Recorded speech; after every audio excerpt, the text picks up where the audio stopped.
Я борига салом алейкум дӯстони азиз ва ҳамватанони азиз. Номи ман Аюб.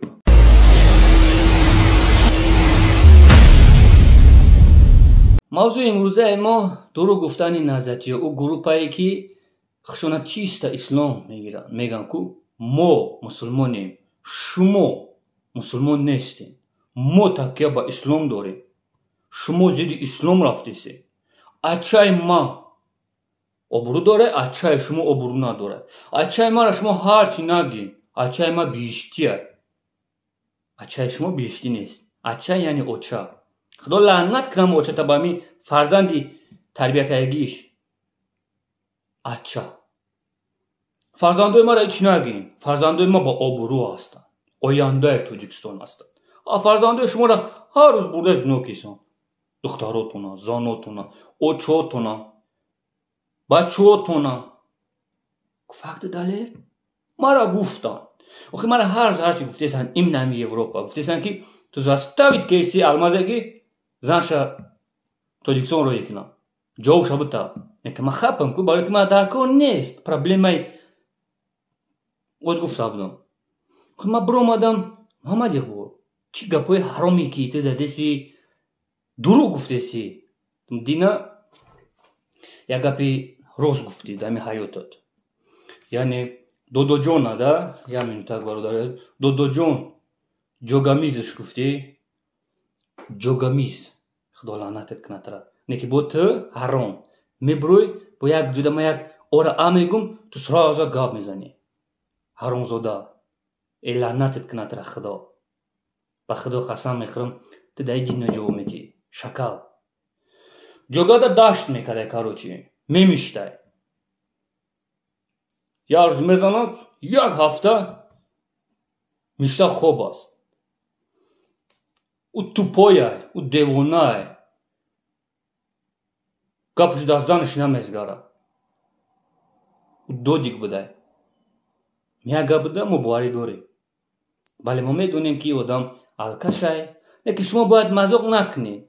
Барое ки 30 сол ши ба фикрам ҷакидеса ранги шумо як хоини дига. ӯ бахшида намешавад. ӯро ман намебахшумаш. Як шумо одамай. Ранги ту ҳаром, ҳамин одамани модари тоҷика паст мезад. Гуфтаги як гап шуд, ман ҳеҷ вақт ҳаётам намебарорам. Туф гуфт. Дар калӯши дридаги модари тоҷик асри 21, калӯши модари тоҷик дридаги дар калӯши модари дридагио шумо ман фалон кунам. Худо задагиаш. бо мезанаш худо. Як курнамак астай. ванхи мебарад криса. қавша ба як чӣ мемонанд. Ягон 3-4 кирпича ягон будсоз мекунанд мемонандш. Як далбаё будамай. Неки шумо бояд мазоқш накунед. шумо чихел ки помон по гирифт, ам шумо алан ки по монда по гирифтесин. ояндаи шумо меяд неки шумо ин қайдигатон монда. Яки дар пеши қонун сархам мешед. дар пеши конститутсия ки мо фахр мекунем. шумо ҷавоб метиҳед. шумо сархам мешед дар пеши конститутсияи мо, дар пеши байрақи мо. конститутсия ки шумо навиштесен, группаи 24 назатиё фарзанди Муҳаммад Иқболи ҳаромӣ мега. падари ма конститутсия навиштагия. мо байрақ дорем. аввал конститутсия хеле баракӣ мекунам, задни худтонда мезанам, баъд ай болош флаг тона. группаи 24. Хорошо? барои риш ман гаштам Тоҷикистона, ман надидам дӯстони азиз.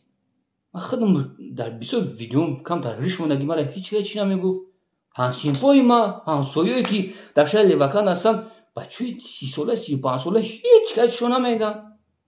даже масҷида ҳастанд бародарое ки намози пешин мераванд, то шумо дар масҷиданд. чӣ дурӯғ мегӯед? чӣ дурӯғ мегӯед шумо? бас кинед дар моҳи шарифи Рамазон. ай худо наметарсен шумо? ай худо битарсен камтар.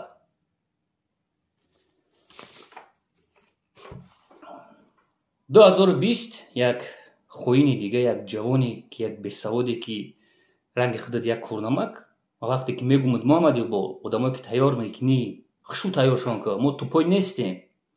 2020 ма хизмат кардам. гап занишон ман наштагиям. ما 2020 خدمت کردگی بودم ما را هر بگهی می اومدن جمع میکنن زیدی حاجی حالی میگفتن که اگم گپ بگیم که محمدی با سرازه سرخشیده باید درما دیگه او بچه را گفزنی نمون 2015 کریسا که کریسا زدوخ ما دیگه حتی ما را حساب نکنین دیگه شما ما شما منو خوی کنین لعنت به شما ما دیگه میزد دارشی